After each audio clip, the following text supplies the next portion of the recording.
கௌசல்யக்கு அப்பேற்பட்ட பாக்கியத்தை தான் கொடுப்போமே, இந்த ராமனை பெற்ற தாயாருங்கிற பாக்கியத்தை தான் கௌசல்யக்கு கொடுப்போமே அப்படின்னு கொடுக்குறாராம்.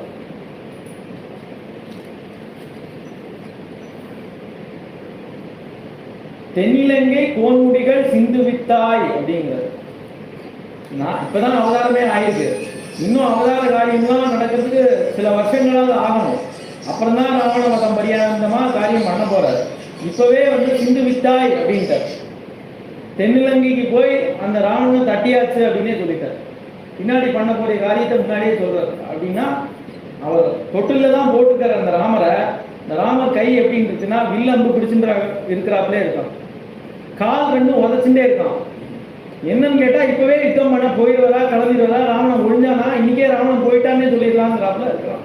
அவரோட அந்த பராக்கிரமும் அப்பவே தெரிஞ்சுதான். அதனால அப்படி பாடிட்டாராம் சிந்துவித்தாய் அப்படின்னு.